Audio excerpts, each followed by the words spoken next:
I think if I hear you call me Becky one more time, six-pack, I'm gonna pop your tops. All six of them.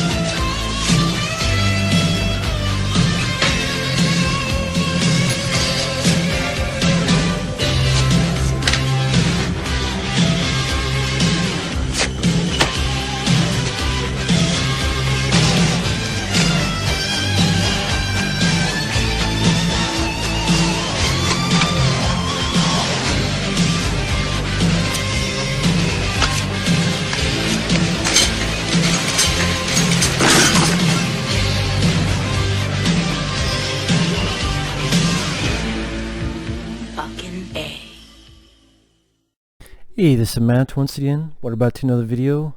Then figured I'd do this in a different angle. Just trying it out. And what I am doing now is another request. And this is for Ben. And this is for a commentary on Nightmare on Elm Street Part 2, Freddy's Revenge. Now, if anyone ever wants to request reviews, re-reviews, commentaries, movie topics, or any other type of video, you can either do so directly to my PayPal, or you could join me on my Patreon. Either way is fine. If not, no worries as well. But if you want to request any of that, the links are down below in the info box. And let's get right into it. 3, 2, 1, pressing play. And the link, this is actually on YouTube for free, funny enough. And the link I'm watching has the New Line Cinema logo that we see, or we used to see back in the 90s. And then we have the bus, which funny enough, I know Robert Shea wanted the bus at the end of the first film, Nightmare on Elm Street. Freddy to drive, well, really he wanted to drive the car. He wanted Freddy to drive the car, in which case Robert Shea got it with this, where he drives the bus.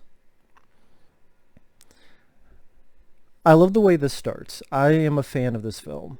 I love this music. It's my favorite musical score in the entire franchise. And it's Christopher Young. Christopher Young, I thought, did a fantastic job on the musical score. I love da-na-na, da-na-na, da-na-na, da-da-da. I think it's the creepiest score. It just has the most mood and atmosphere to it. And there's Robert Englund as the bus driver. Nice little scene to showcase Robert Englund without makeup. And here we have our lead character played by Mark Patton. And I've always enjoyed his character. I know a lot of people don't like him. They find him whiny, or they find him any number of things. I disagree. In a way, I just enjoyed his character. I enjoyed seeing a male lead. It made it a bit different. It made it a little bit unique. And the various slasher films in the 80s.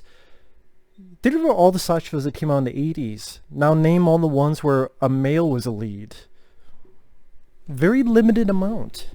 And don't get me wrong, I love slasher films from the 80s, or even to the 90s, but again, it was refreshing to see a guy as the lead. And then people go, oh, he has a girly scream.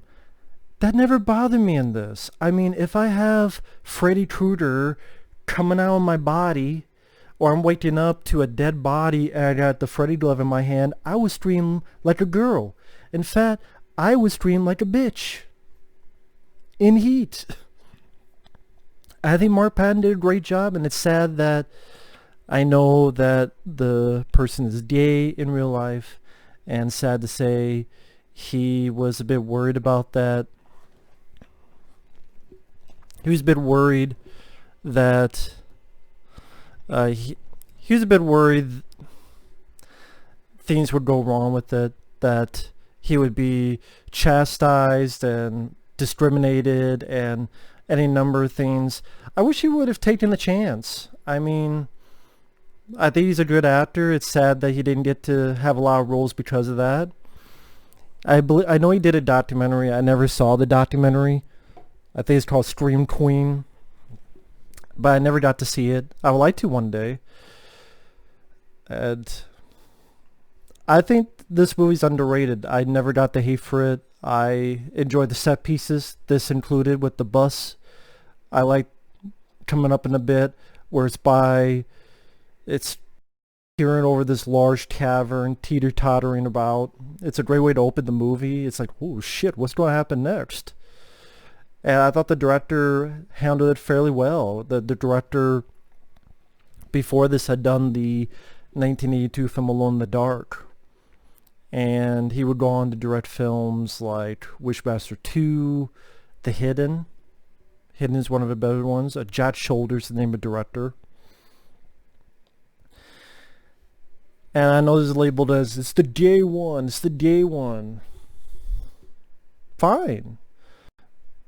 I'm fine with it being labeled that way because I think it makes the subtext more interesting, more intriguing.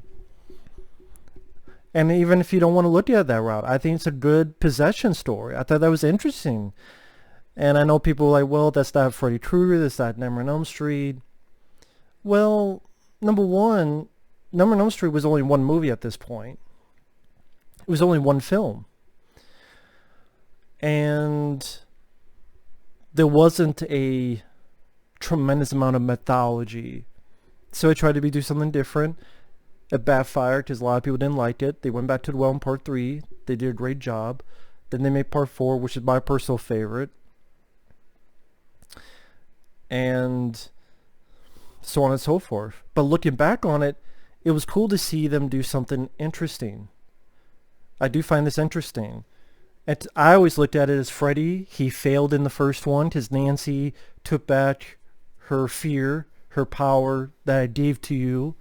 So now Freddy needs to find another way. So he tried this out. And obviously it didn't work out. So then he never went back to it again. And to me, this has one of my favorite Freddy performances by Robert Englund because the sense of humor is climbing a little bit, but he's still dark and sinister. And is in shadow. And he's still a scary individual in this movie, Freddy Krueger. He's still an intimidating figure in this movie. And it has my favorite Freddy line, "You've got the body, and I've got the brain." I would say out of all of them, that's my favorite Freddy line. It's simple, but just the delivery of it is perfect. Because it's always one of those cliche in movies, when you have a nightmare, you sit right back up. Try doing that in real life. Like, try doing that, like, even if you have a nightmare or whatever, try sitting all the way up. You're not going to do it. You'd be like that type of thing. But yeah, that's a normal thing they did in movies. I guess they don't really do that nowadays, but back then they did. And here we have the family. We have Clu Gulager, who's in Return of the Living Dead, among many other films.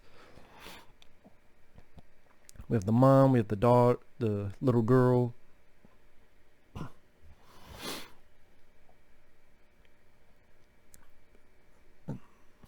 And Clu Gulager's father is just a hard ass in this movie.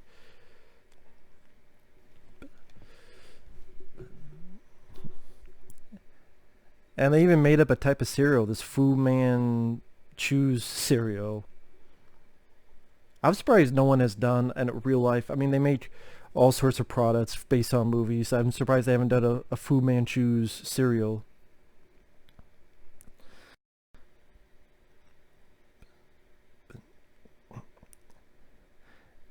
It's kind of like this film is taking a little bit of inspiration from Amityville 2, The Possession. I mean, maybe I'm looking too much into that. I just think that that's a sequel. Well, technically that was a prequel, and then a person being possessed. But yeah, it was interesting to go with Freddy possessing someone angle, especially in retrospective. Just how many times do we complain it's the same thing over and over again? Now granted, just because something's different doesn't automatically make it good. I'm the type of guy that hates the later Halloween films with the Thorn bullshit. Oh, he fucked his niece and bred his niece and his niece has a baby. And inbreeding. I'm like, what the fuck is this shit? And then, oh, this is where Michael Myers came from. I'm like, what's wrong with Michael Myers just being a crazy motherfucker, but, or evil, or the shape, but what do I know? But hey, how I view that is how people view this. Different strokes for different folks.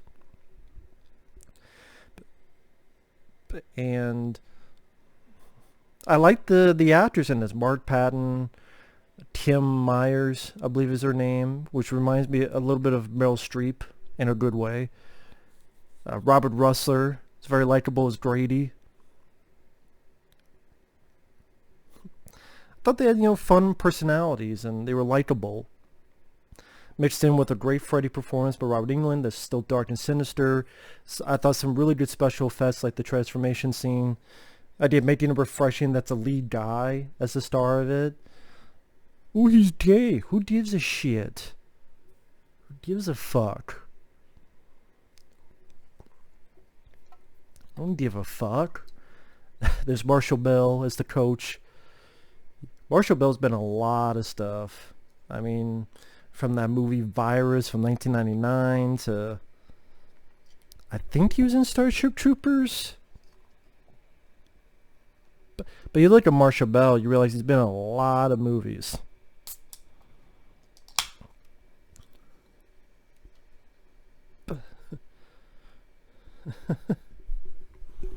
Yes.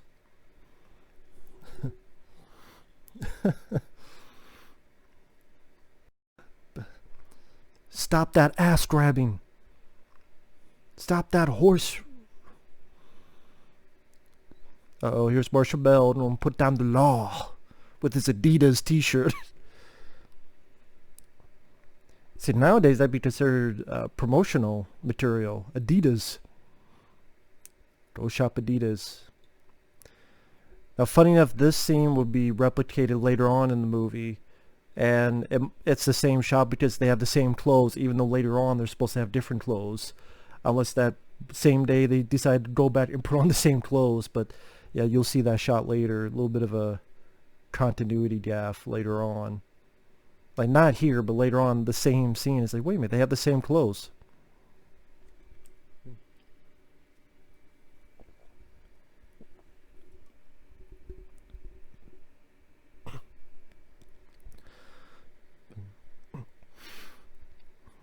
In a way, this is where you get the start of the homosexual angle, where apparently Marshall Bell's character goes to the S&M clubs. And, a lot of people look into this stuff, like something in Mark Patton's room is called Probe. Later on, when he goes to Robert Rusler, there's something inside of me. And he's not comfortable with the lady, but he's comfortable being in the same room as a guy. And then people are like, well...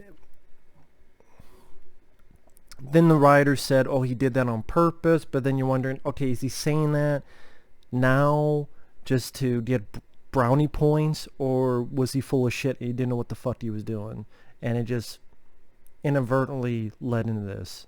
I don't know. I wasn't there. I didn't write the damn thing. And at the end of the day, do I really care? No, because I still like what came out of it.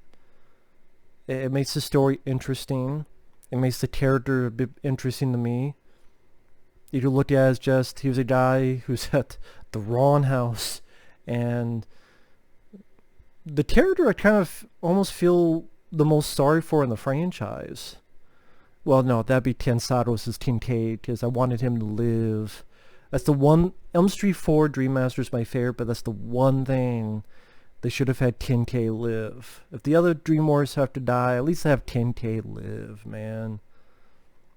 And Kincaid and Alice team up. That would have been cool. If I wrote the film, that's what I would have done. And then Kincaid and Alice get together, and or just stay as friends or boyfriend, girl, whatever. But I grew up with the Nightmare on Elm Street films. I mean, people would ask what's my favorite horror franchise, and sometimes I've answered Friday the 13th. But I don't know. I mean, maybe the more I think about it, the more I would say Nightmare on Elm Street. Again, the easy answer is Friday the 13th because I grew up so much with Nightmare on Elm Street, and then I didn't find Friday the 13th later on. And then because, oh, it was a new thing for me, so I gravitated to the new thing. This is cool. And I like most of the Friday the 13th films, but honestly, I like most of the Nightmare on Elm Streets. The only Elm Street films I dislike is Part 5 and the remake. And if I rank the Elm Street films, I mean, that's 4 would be number 1 for me. I love Alice. I love Lisa Wilcox. Anytime you see my intro on my channel, the music is from Elm Street 4.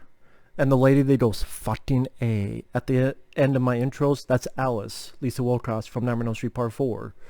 From one of my all-time favorite scenes in a movie. And... but trying to think, before 3, then probably this one, Wes Craven's New Nightmare, the original, and then Freddy's Dead. And I like the original. Don't get me wrong, I like the original Nightmare on Elm Street. But I'm one of those guys that I can enjoy a film that many people love, but I'll really gravitate towards something that just lumped in as a bad, crappy, shitty film, and I looked at it as underrated, and then that makes me appreciate the film even more. I know that won't make sense to anybody, but that's how I view it. But here we get into one of my favorite Freddy line. Shh. See, Freddy's just scary in this. I just like playing around with Jesse. Special work to do, you're me. You've got the body. I've got the brain. I would stream like that too if I saw that. A scary motherfucker like that, doing that right in front of me, I would stream just like that. So I have no problem with them streaming. Oh, he screams like a girl. I would stream the exact same fucking way. If I saw Freddy Krueger, that scary motherfucker, I'd stream too. And probably piss my pants. So he didn't piss his pants, so I would have been worse off. So there you go. Or kick him in the balls, even if it didn't work, and then run away. Again, try when you're streaming and from a nightmare, try lifting all the way up, sitting up. You're not going to be able to do it naturally.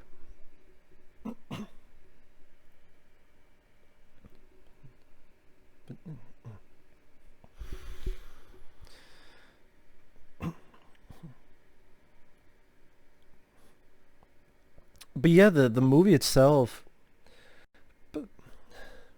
I mean, going through the Nightmare on Elm Street films, I think the first one's a classic. Rest in peace, Wes Craven, one of my favorite directors. I love Shocker, Serpent and the Rainbow, People Under the Stairs. This one I think is underrated. I love the possession angle. I love the musical score by Christopher Young. I think the actors do their jobs well. Again, it has the scary, creepy Freddy Krueger with the mood, the lighting, dark lighting on his face, and that voice of Freddy. Still that more sinister voice of Freddy. Third one, entertaining, the different Dream Warriors and great group of young actors. Very likable characters. Funny enough, you look at the poster of Elm Street 3, none of that is in the movie. Those alternate personalities.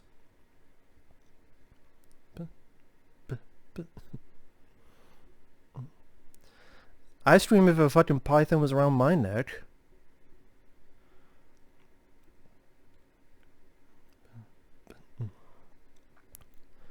He didn't do it. Why are you blaming him, teacher? This is pretty funny. I like there's a little smile on Jesse's See, there's a little smile on his face, so there's a little bit of humor in there where he's like, and gives the middle finger. It showcases that even though it's harsh, they are still friends. See, little stuff like that. It's not just super serious. Fuck, is that little smile? You fucking asshole. Like that sort of. And Kim Myers, I think she does a really good job in this as well.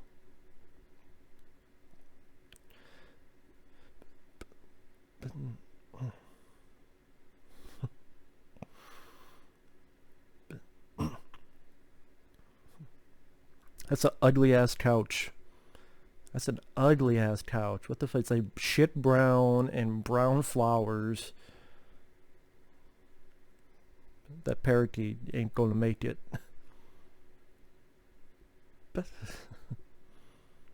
Oh yeah, there's that song coming up.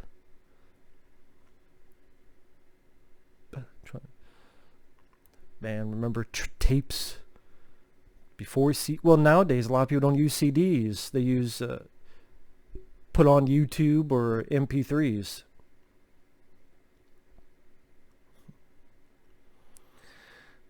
We had Simple Minds. Oh, don't you forget about these. Is an advertisement for something else.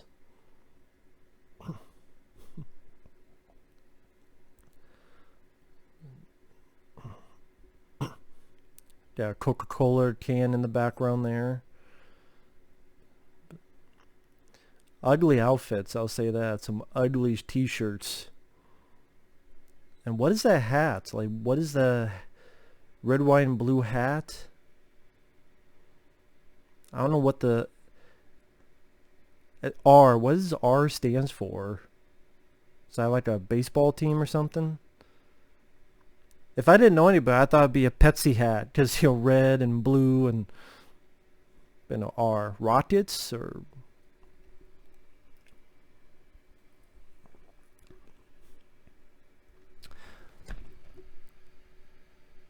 I'm reading the sign on the door. It says no out of town chicks. No out of town chicks. So that's, I mean, that's another thing with the whole, oh, is it gay? I mean, there's, if you don't read between the lines, it says no chicks.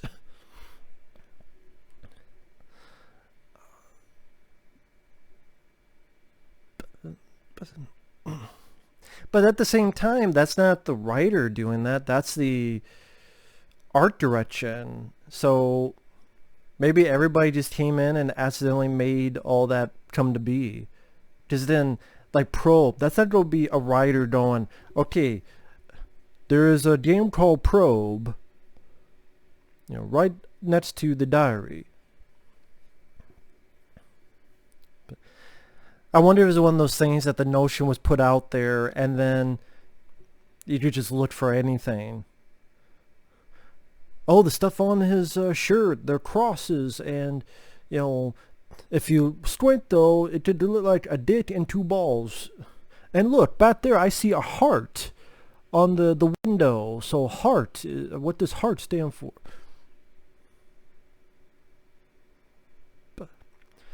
Because his diary's Nancy, we have Glenn, which is Johnny Depp's character in the first movie.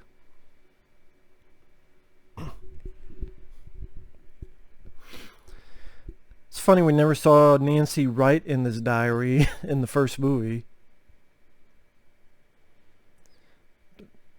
And also, what happened to Nancy? Well, you find out in part 3, I guess.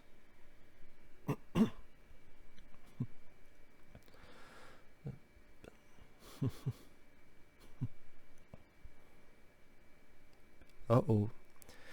And I think Mark Patton does a really good job in the performance. He's really good and sincere. You know, I buy his, not paranoia, but his fear, and, but he's not useless. He's not doing that either. See on the right, doesn't it look like a heart on the window? Like someone put like a heart like right behind his head, like to like over here. It does look like a heart.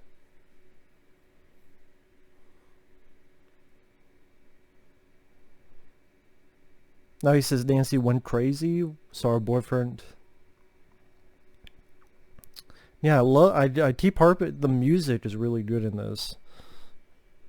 Let's see, number 4, Dream Master. Yeah, they should not have killed the Dream Warriors that easily. I love this idea too, that everything's so hot, everything's just melting.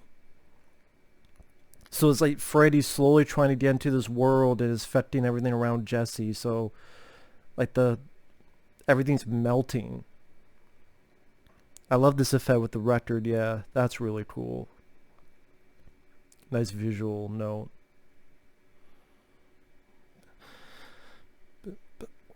See, I am open to them doing something different, especially when you look back and there's 7, 8, 9 movies. Now, of course, for each person, difference is a matter of opinion of what you can tolerate, not tolerate.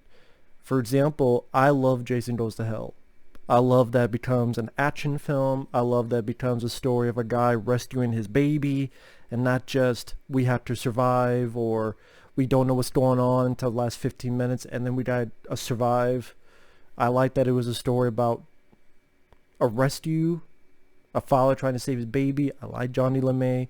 I think it's the goriest of the Friday the 13th films. I love the possession angle. People go, well, Jason's not in it. Well, how much is Jason in the first film? I mean, if you really think about it, what makes the first Friday the 13th so excellent? I like the movie, but I think the sequels are better. Looking back, the original Friday the 13th, for the time, for the gore. Again, Friday the 13th, the original, I liked it, but it was never one of my favorites of the franchise. I liked 7, 6, 4, 2. I liked a lot of Friday the 13th more than the first one. And I like the original Nightmare on Elm Street. I think it's a classic. I do like this a little bit more, mainly because I feel it's a bit underrated. I like the score in the first film, but I like the musical score in this more. I like Freddy in the first one, but here you could say he has a little bit more screen time. Maybe that's, at least that's what it feels like.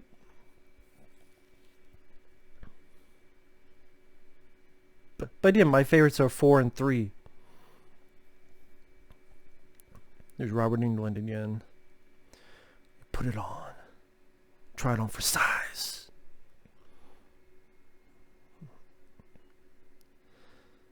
I love that glove too. It's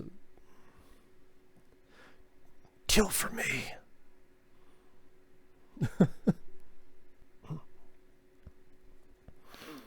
See, you see Freddy's not being able to do too much. Mainly he's scaring him. I mean, affecting a little bit of the household, but he's not really able to hurt anyone.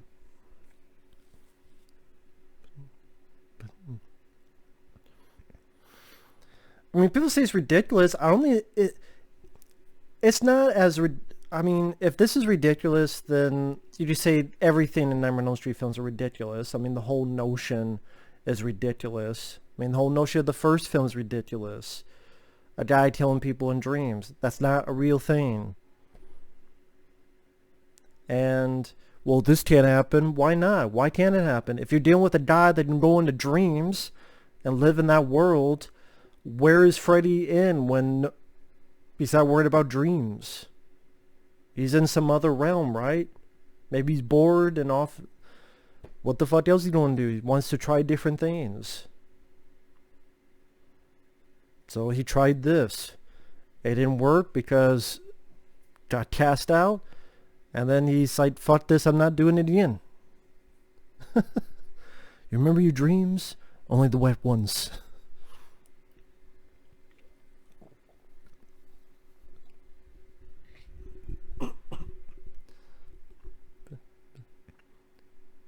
He's always got to stick up his ass.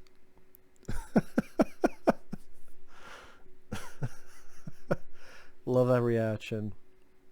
And see, they have the same outfits. The blue shirt, and Grady has the red shorts. So it's the same shot.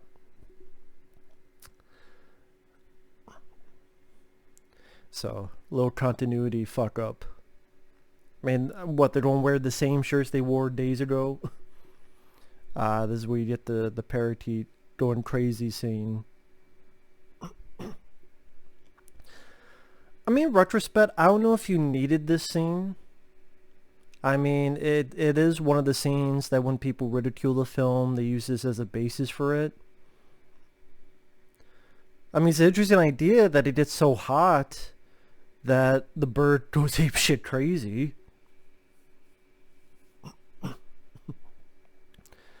Buy a couple fucking fans. If it's so hot, buy some fucking fans.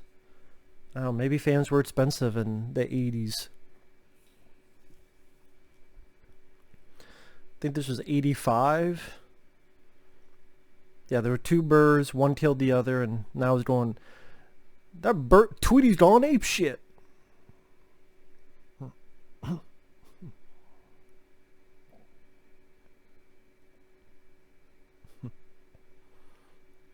But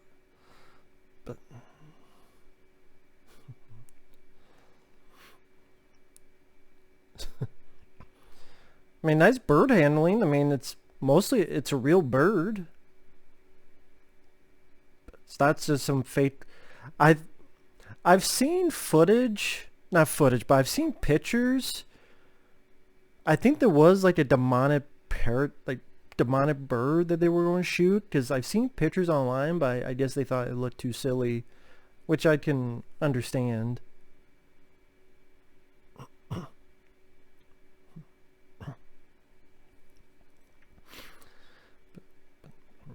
That's one of the few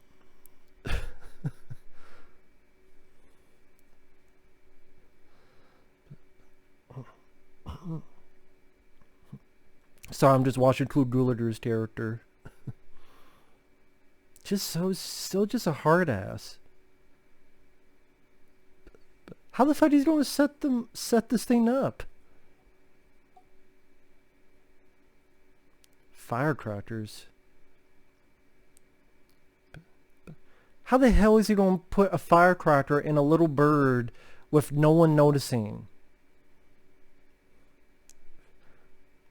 Clue Gulager's character is a fucking idiot in this movie. But I was saying, one of the things I really enjoyed the Nightmare on Elm Street documentary when it was released, and I cannot believe I forgot the title of it. Just Friday the 13th was Crystal Lake Memories. Elm Street was, I can't believe I forgot it. Elm Street Legacy, or Never Sleep Again. Never Sleep Again. I did not like how, of all the Friday the 13th, all the Nightmare on Elm Street films, this is the one they took a shit on. Not really part 5. Or not, well, a little bit of Freddy vs. Jason, but this one, because most of that was just people like, oh yeah, what we're rethinking. Yeah, I don't know why they did that. Yeah, I don't know why they did that either. I'm like, so there's no one who's going to defend the film, and fuck. I mean, this movie's a ton better than part 5. If one film deserved to get a lot of shit on, it was part 5, and part 5 did not get a lot of shit. Part 5 deserved a lot more shit, and this deserved a lot less shit in that documentary, but that's just my opinion.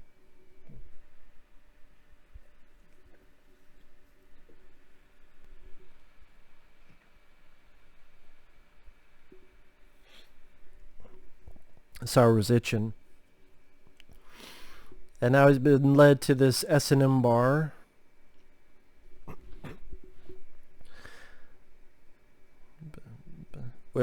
Robert Shea, there's the producer. And S&M garb, S&M garb. But yeah, that was Robert Shea, producer of these movies.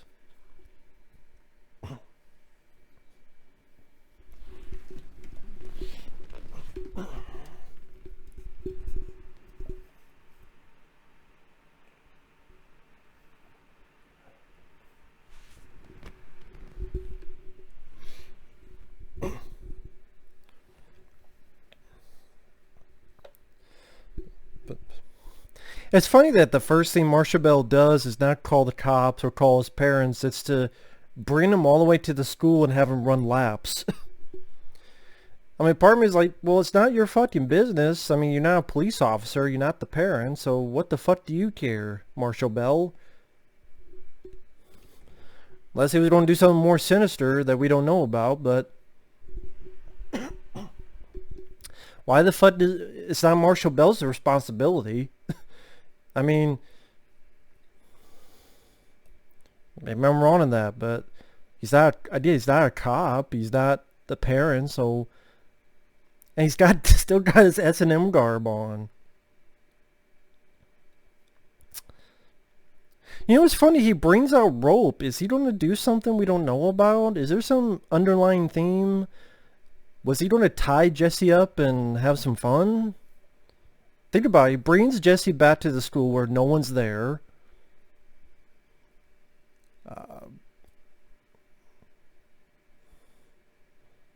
Has him run laps, which will probably make them tired. Even more tired. He brings out rope. I think he's going to have some bondage and fun with Jesse. I think that's the thing with Marshall Bell. I think that's what's going to happen. I'm saying right here. Marshall Bell was going to have some fun with Jesse, I think. Now we got balls to the face. We got basketballs to the face. We got footballs to the face. Now we're going to get tennis balls to the face. It's all just balls. Balls, balls, balls. Everywhere's balls.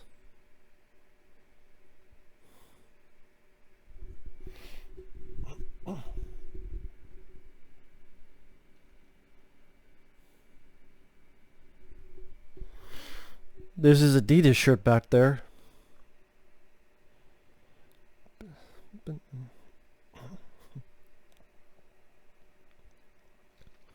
Oh, there's a weight. There you go.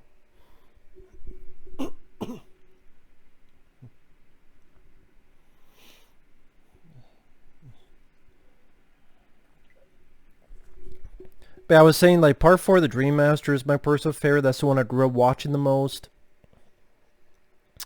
I love Alice, Lisa Wilcox's character. She was a daydreamer and shy, in her shell, like I was when I was in school.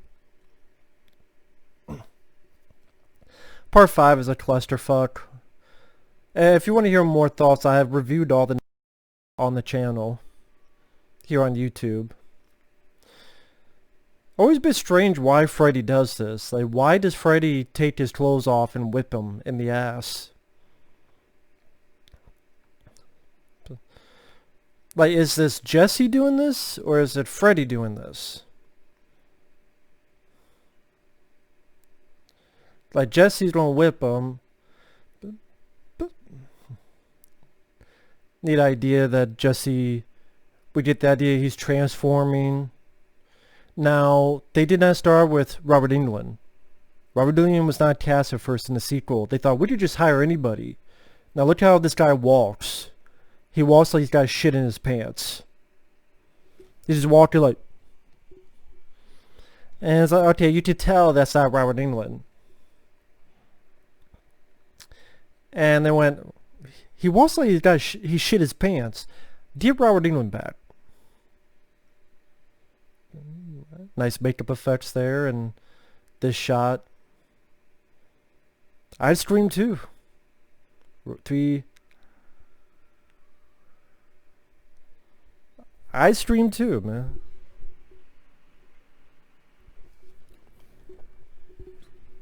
Don't blame him one bit.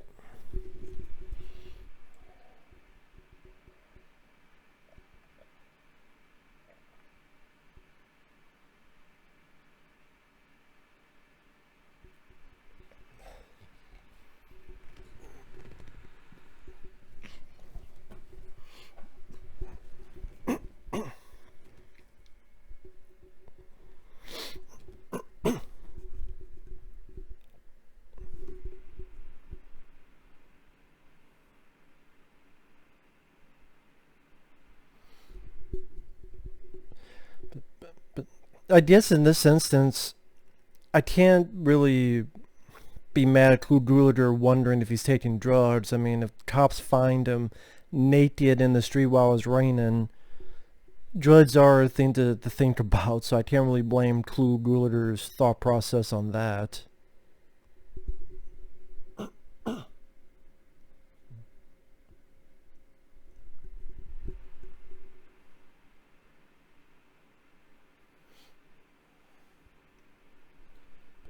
And the mom's being nice. I mean, the mom's trying. She's not being bitchy or anything.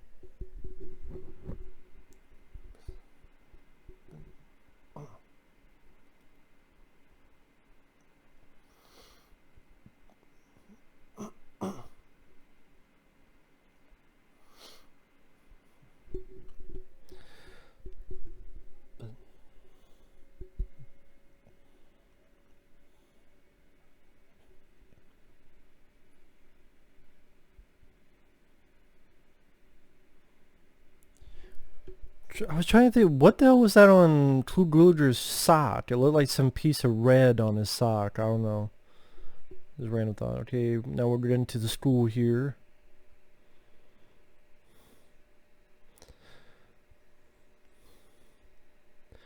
I think was it somewhere between this and the third one? Like the original glove was stolen or lost. Like the glove that was in the first movie and they were using for this one and they got disappeared.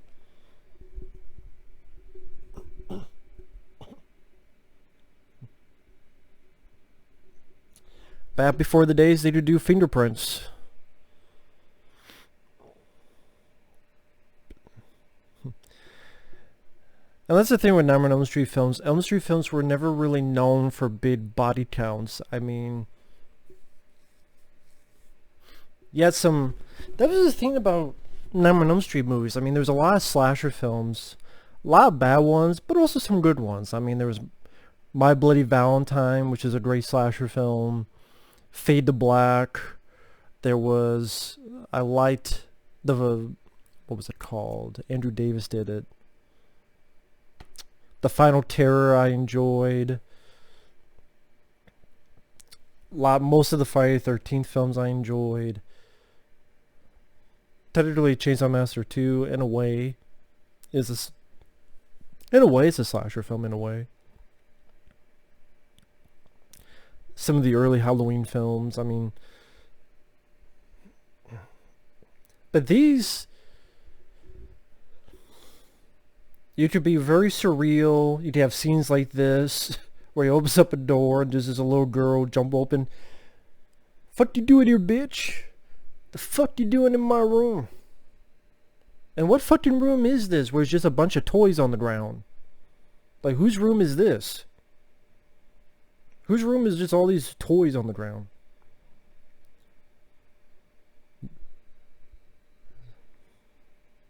I keep forgetting what, like, there's a chalkboard later and there's stuff written differently each day.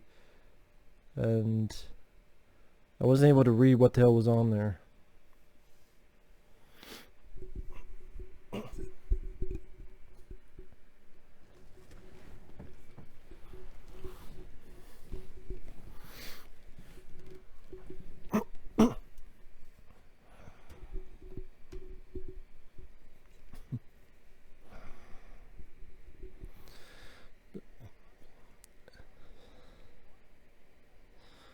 I do like Mark Patton's, I keep harping on the fact I like Mark Patton's acting because I see a guy who is losing it more and more. I mean, of all the Nightmare on Elm Street characters, he's the one that goes through the most unique trouble because none of them were becoming Freddy. You know what I mean? None of them were unwillingly taking part of the murders, so to speak. It's like a mental torture by Freddy. Was even plugged in. How many weird things don't happen before you like get the fuck out? Let's move the fuck away.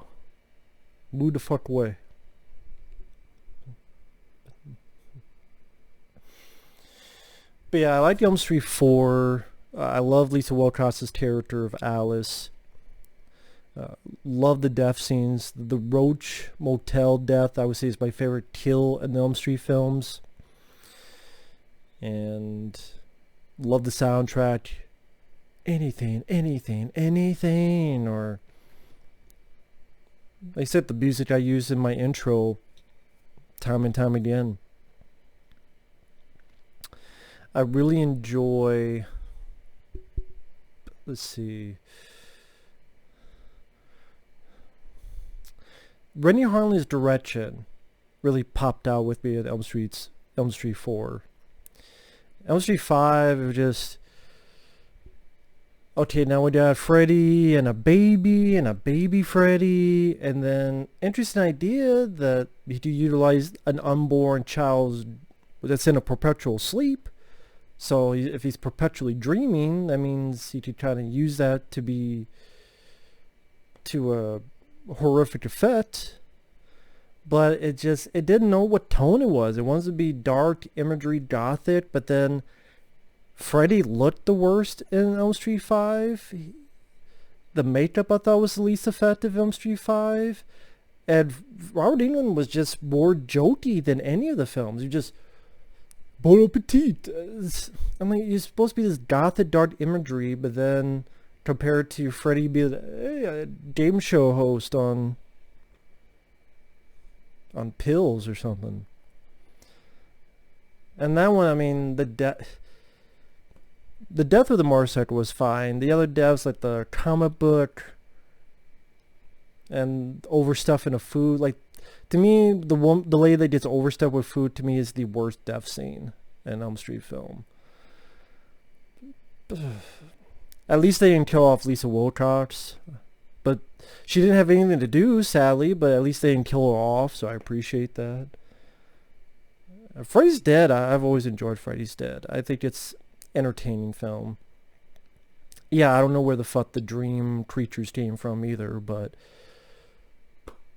like that one, I thought Robert Englund was off his A game in part 5, but he was one of the best parts of part 6. Like, if you don't go goofy, like, I thought he was rather entertaining. Like, he probably generally thought this was the last one, so I thought Robert Englund gave it his all in that one. It was cool to see people like Yaphet Kotto in there as well. Fucking mice. Goddamn rats. Oh shit. Oh shit. Nice POV here, going through the house. Where are you going?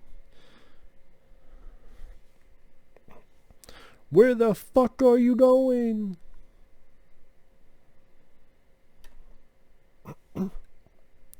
Wes Craven's New Nightmare, I thought was a really interesting idea for a film. I thought it was a really intriguing idea for a film. Where it plays reality and what you can the I just thought the plot of Wes Craven's New Nightmare and putting reality into it, and the real life Heather Lighting Camp and real life Wes Craven, I thought that was very clever. And Freddy vs. Jason, I liked it in the theater, but less and less as time goes on. Less and less. I think Robert Englund does a good job in Freddy vs. Jason, but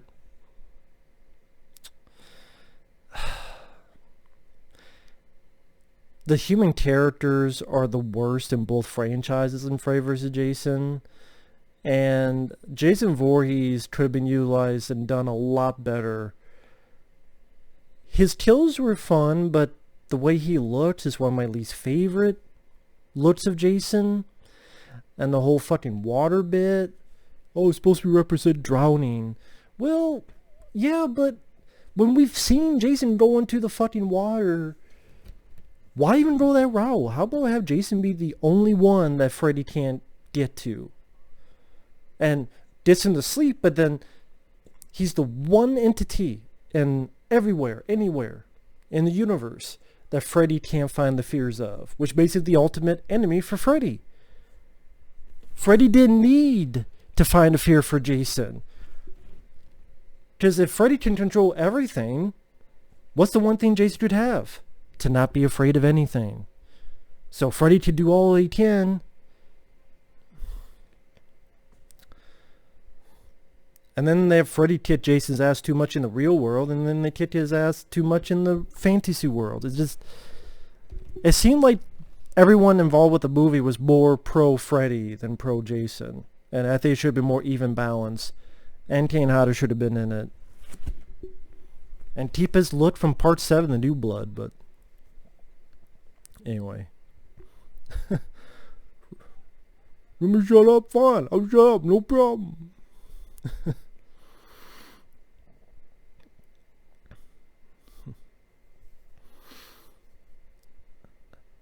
I mean, you're dealing with a character, Jesse, that is having less and less sleep, so he's going to be more and more moody and more agitated, and you can definitely see it on his face. He's losing it. But it's understandable.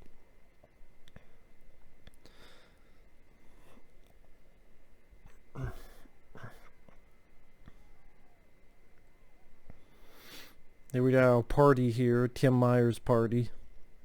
Meryl Streep's daughter, looks like.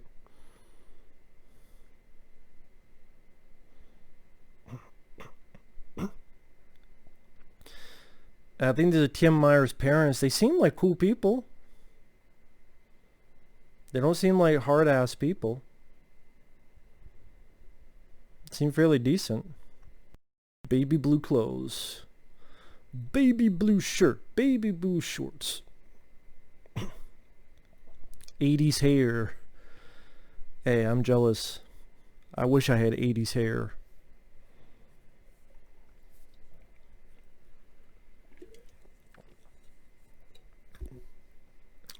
Is that a fucking donut in the background? That one of those you have to see. I need this shit so I can survive.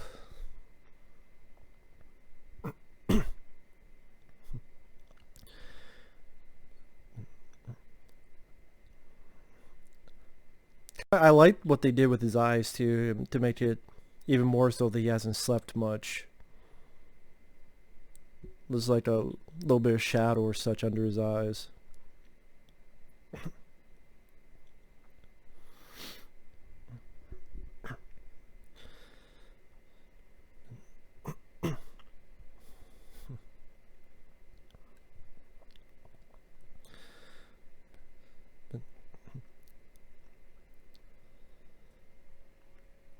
And that's kind of one of the things that sucks the most about this movie is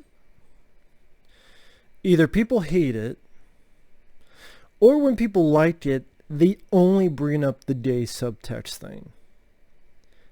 And to me, yeah, that makes the film interesting, but I enjoy this because I think it's a good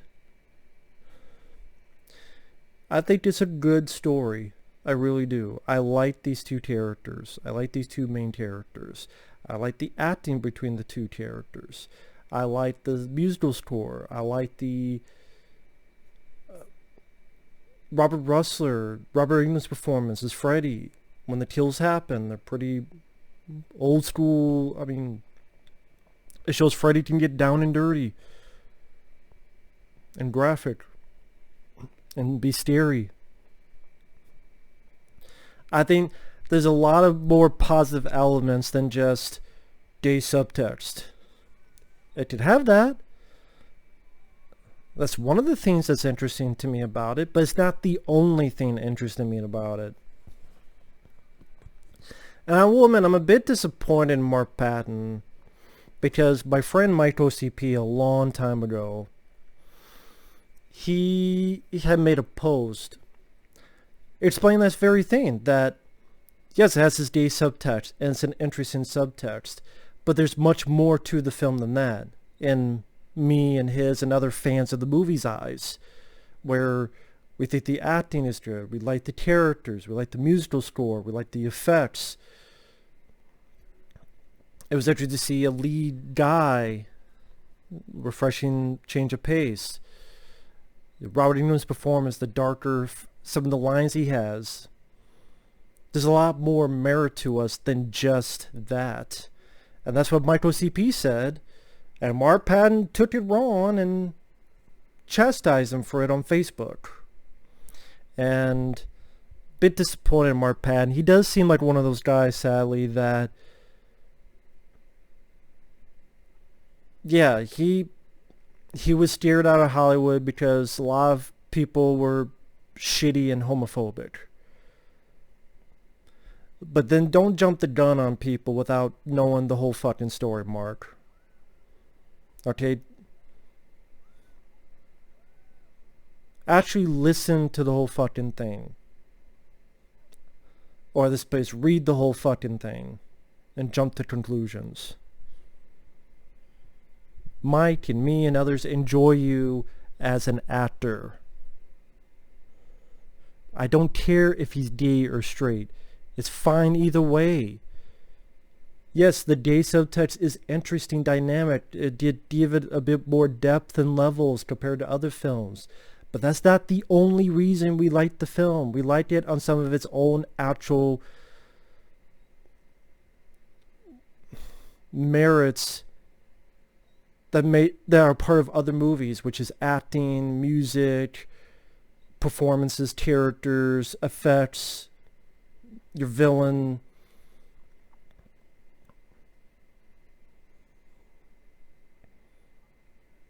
I think this is one of Mark Patton's better acting points.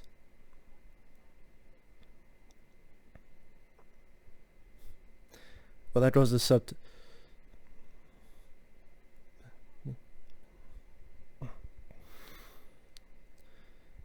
So I don't know, maybe Mark Patton was having a bad day, maybe he's had other people give him shit about that and he took out on the wrong person. I don't know.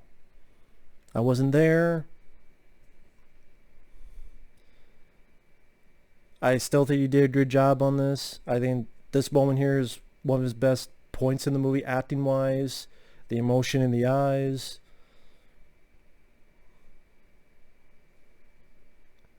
Russ is a good friend, and Sally being a good friend, he's going to die for it.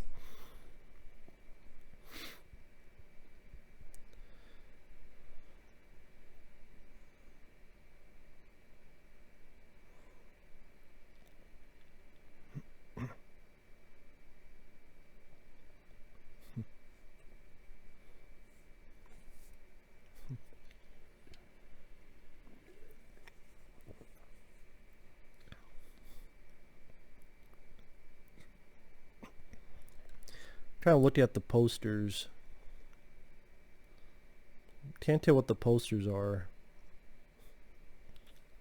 But yeah, Robert Rusler's character, he's a good friend, Grady. Going to help out his friend, he's going to die for it. It's too bad. But there you go, I actually care for the character. When he dies, it's sad. Which is not always the case in a slasher film. And I was saying before, that's the thing with the Nightmare on Elm Street films, is that amongst other slasher films, they also incorporated different types of special effects and creativity and imagination. Like, you could be a bit more imaginative. We got a little bit of Flash Gordon. I don't know what that movie was. Reminds me of the first Elm Street film, which had The Evil Dead on TV. I remember for years upon years, I did not know what the fuck that movie was, and Nightmare on Elm Street. Even after seeing Army of Darkness and Evil Dead 2, I still didn't know what the fuck that movie was in Nightmare on Elm Street. And then I saw Army of Darkness, then I saw Evil Dead 2, and then like 2000 or 2001 or somewhere around there, I finally saw the first Evil Dead. And I'm watching, I'm like, oh shit, that's the scene from A Nightmare on Elm Street. Oh, that's the movie. Uh-oh.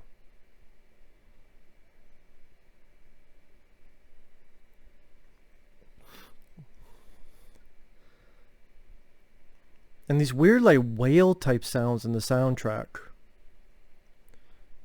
Team Cobra, other posters. Team Cobra, like the band? Team Cobra, isn't that the band that did Never Say Die Iron Needle, or that's something else. That's a cool effect. The claws coming out of the hands. Really cool.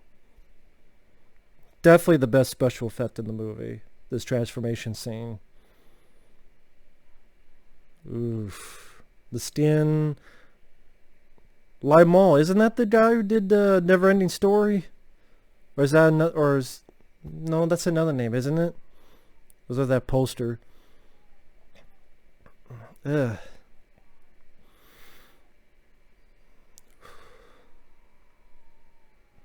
The eyeball through the mouth.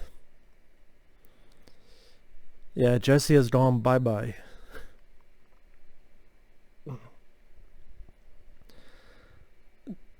Yeah, definitely the special effects moment in the movie. God damn. Face going through the stomach. Now that's an entrance. Now that's an entrance.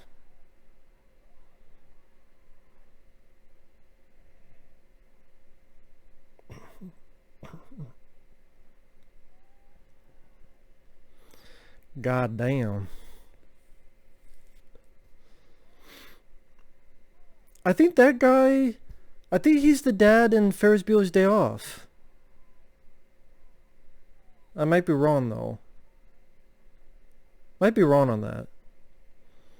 And this, I just feel bad. I mean, it's not as imaginative of a kill as other dream sequences, but definitely the one to feel bad for. And the fact that he claws downward. And not as graphic as you would think. But you did enough.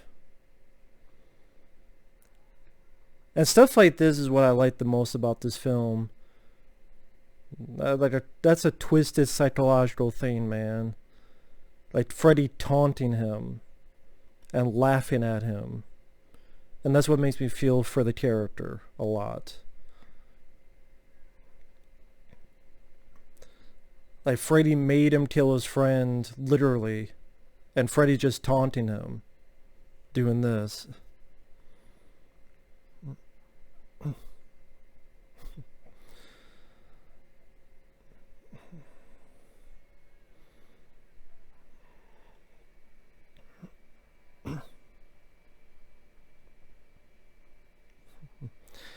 See, that right there is why some of us enjoy this film. It's not just the gay subtext. It works, but moments like those speak out to me a lot, that psychological aspect. And it makes this definitely one of the more intriguing Elm Street films because of stuff like that.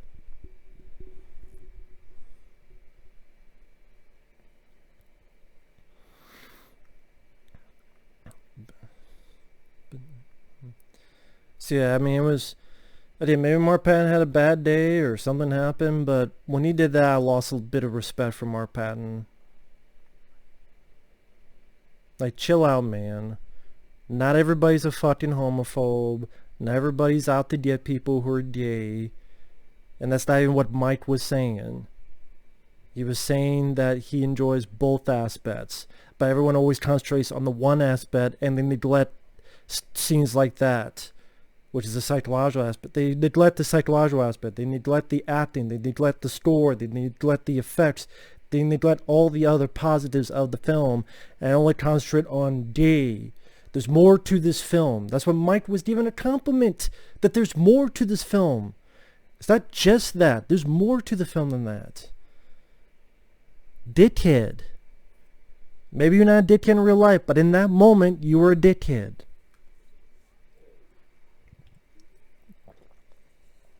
Anyway, that's just my 2 cents. But hey, no one is perfect. Everyone's a hypocrite.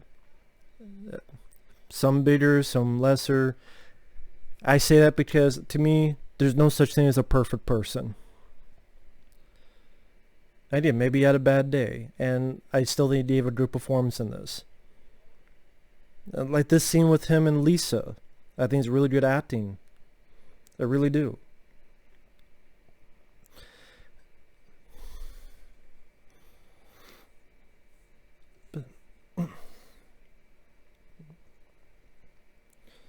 Now it's going to be affecting this party here. Watch out for the hot dogs.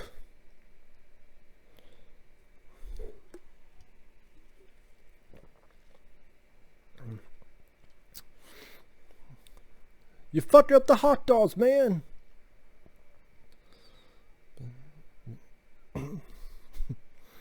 Oh, you're wasting the beer. Give me a beer.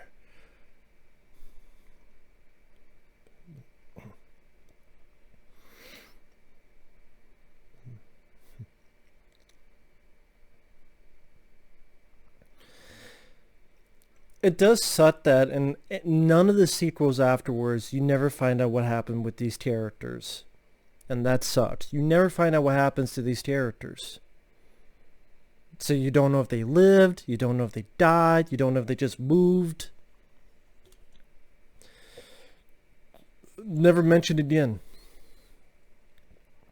And then Freddy's Dead opens up with that weird... I like the film, but there's weird stuff. Like, it opens up where... Oh, everybody in the entire fucking town or county or all the children are dead or something? Whatever the fuck that was about. Yeah, I liked the film. That was a weird way to start it.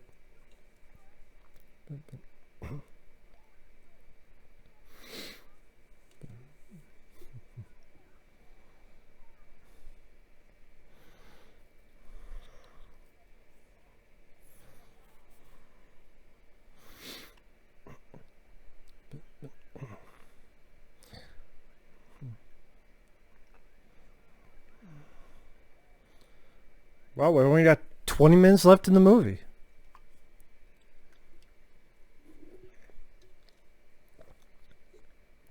Oh shit.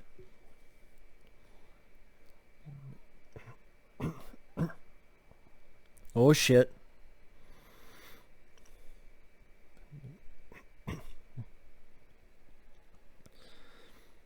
Definitely one of Christopher Young's best scores, in my opinion. I like the makeup as well as Freddy, not just the lighting of him, but I like the makeup as well. And Freddy just seems more just angry or something.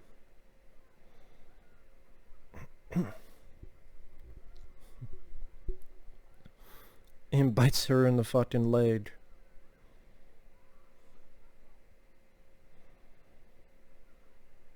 And interesting is his hands being the claws, not the glove.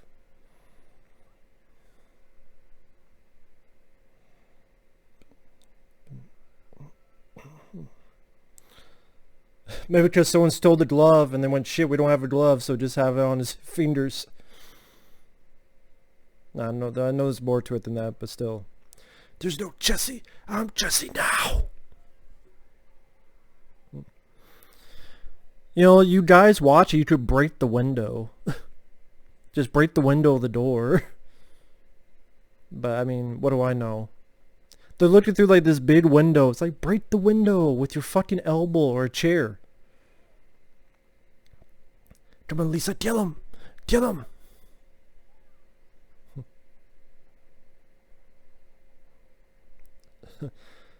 Again, just Freddy just fucked with people. Fucked with their heads, fucked with their minds.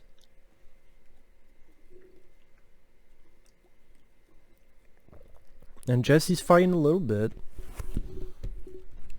That Tara's fighting a little bit.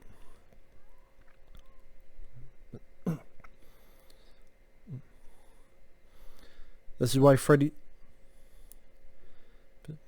Jesse's fighting a little bit. This is why Freddy gets pissed. See, Jesse was fighting back a little bit, and then Freddy's like, fuck this. Osmosis. I'm getting the fuck out of Dodge. Now the scene, one of the scenes people make fun of the most is Freddy. I know Wes Craven, even that was a point he had. Well, Freddy's so much shorter than other people. Who cares if it's a guy who's fucking burnt to a crisp and got fucking 4 razor sharp knives and is ready to disembowel you? I don't give a fuck how tall he is. I'm not fucking with him. Doesn't matter that he's a shorter guy. It matters that he's got 4 razor sharp fucking claws and is going to stab your guts out. And there's not many times where we got to see Freddy go haywire. Look at this, just fuck you. His face is gone. There's another moment he just gut someone. Probably burned some people in that pool there.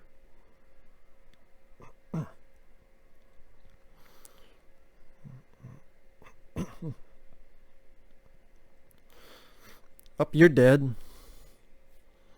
Burned to a crisp. I think this is where he stabs someone.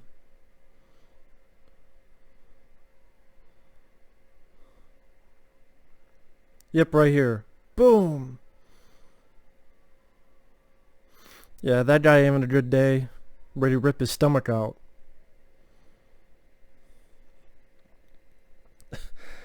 Come up with another one of my favorite lines. Oh, he's small. Look at him. He's got a good look to him. He's got razor sharp knives. He looks like that. I don't give a fuck how tall he is. I ain't fucked with him. Then one of my favorite lines as well. Help yourself, fucker.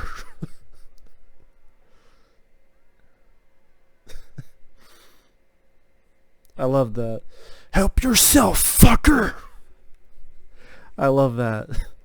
You are all my children now.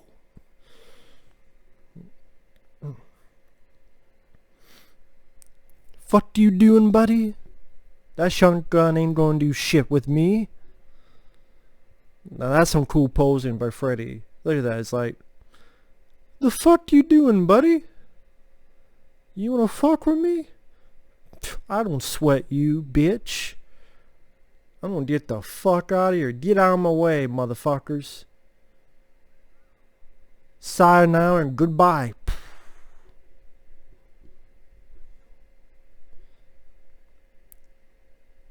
He went to Disneyland. Who gives a shit where he went? He's gone. But Lisa knows.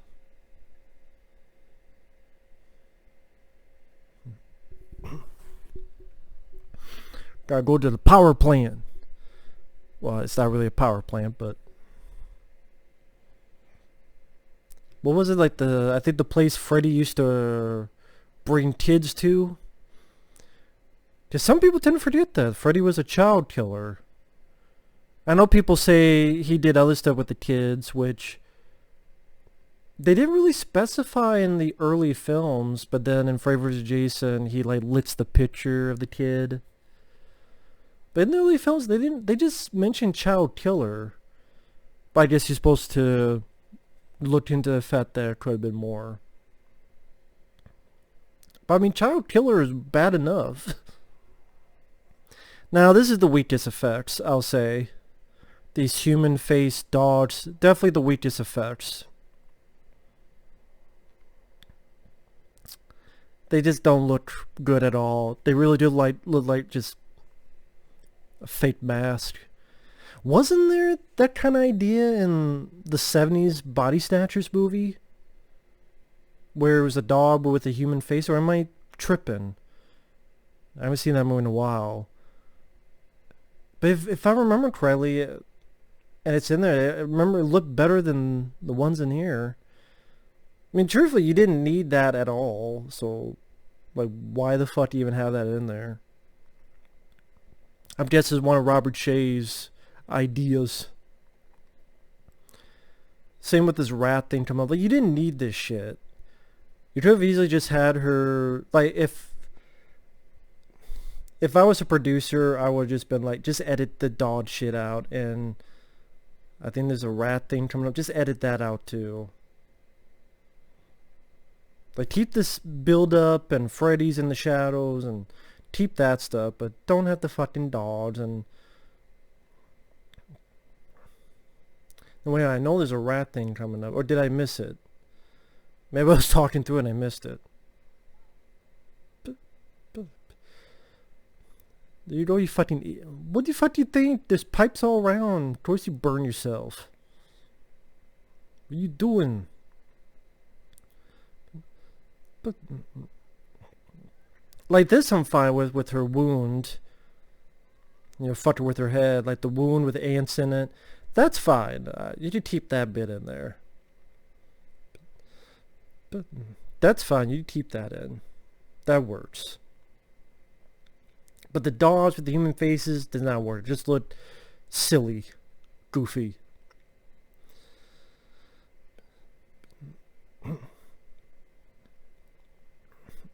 And this still has a strong female character, Kim Myers, that helps defeat Freddy. So you still have that in this.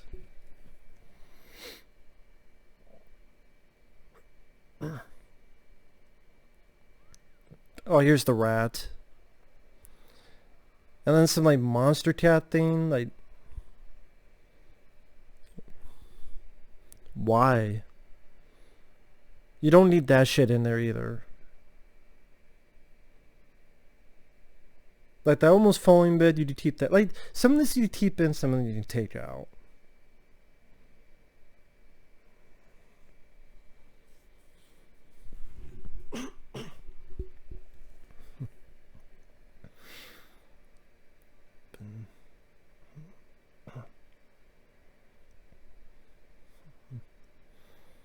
Uh-oh. Come to me, Lisa. I'm going to be the Phantom at the Opera a couple years after this. Jesse's dead.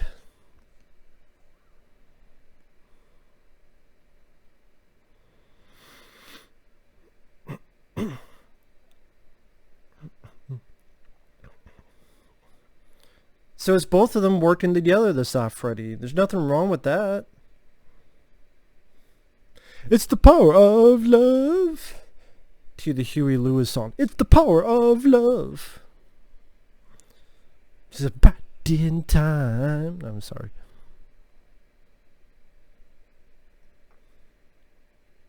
Lisa Simpson? No, different Lisa. Although they have done Freddy parodies on The Simpsons. I think there was even an opening, a couch gag that had Robert Englund voicing Freddy.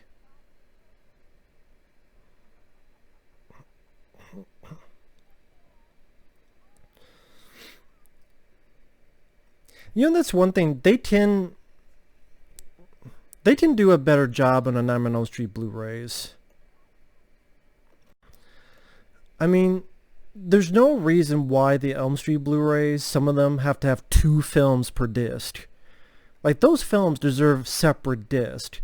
And get all the features from the past, and even if you just want to put, I don't know.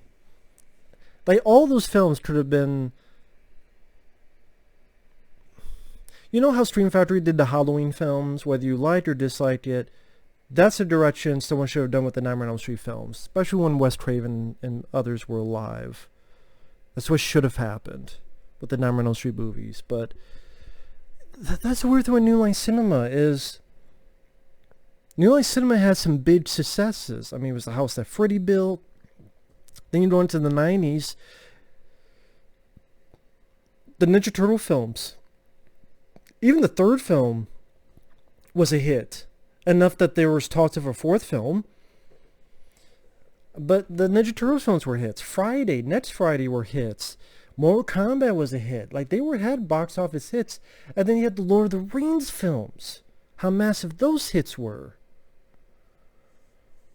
And yet they fucked up, and I don't know how they fucked up so badly. Then they got sold to, what was it, Paramount bought them, or Is it Paramount? Like, what the shit? And then when Paramount bought them, I mean, is it Paramount? I can't remember who bought them. Warner Brothers? Maybe it's Warner Brothers. Maybe it was Warner Brothers that bought them. First, I want to see Warner Brothers now. Whoever bought them, why didn't you do something? Have each film have a packed Blu-ray with a shitload of features. Each film have a commentary track. It's ridiculous. I mean,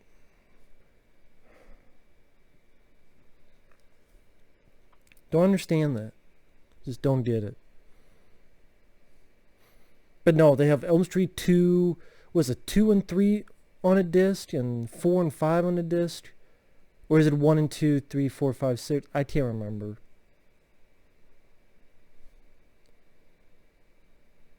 Is it I can't remember how they labeled it. It's like, I don't know. They were cheap. Cheap as fuck is what they were. I mean, a lot of the people are still, but Never Sleep Again was a really good documentary. And so I guess I'm sated with features, to be fair, because of that documentary. Because it was a lengthy, and then the DVD set, well now there's a Blu-ray set, had a lot of other extra stuff in there. Like they talked about Freddy's Nightmares TV show, they talked about other stuff, that was cool. Makes me want to rewatch that again. But see Ninja Turtles documentary, the definitive documentary, that's how you should have done it. Look at Never Sleep Again, look at Crystal Lake Memories, but there's no tangent. But I know I've talked through Jesse fought Freddy off and like a butterfly has come out. Because that's the power of love. It's the power of love.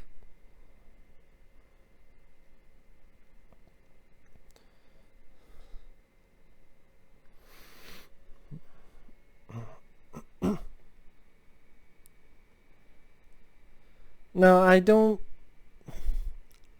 think he needed this ending. I mean, Robert Shea wanted this because that's what he wanted for the ending of the first film. Ending of the first film, the ending of the first movie, Wes Craven wanted to end it with, they drive off, everything seems fine, and you just see the two girls, 1, 2, Freddy's coming for you, and that's it. Which would have been the best ending for the first film. But Robert Shea wanted Freddy to be driving the car. And then Wes Craven and Robert Shea had a fight, and then they have that stupid, the mom looks like a Barbie doll going through the fucking door. So now it's like, no, I want Freddy driving, and now he's going to drive the bus. Which I hate because we don't know what happened to these characters. We never find out. And that sucks. So if there's one big flaw I have with the film, it's this. Like, there's a couple nitpicks, but didn't need this. Granted, I did not see these two die. So you never know. But and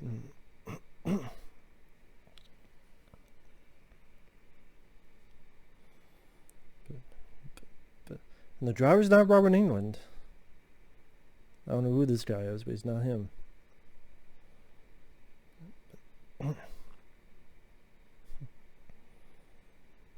I'm just looking at all the outfits everyone's wearing.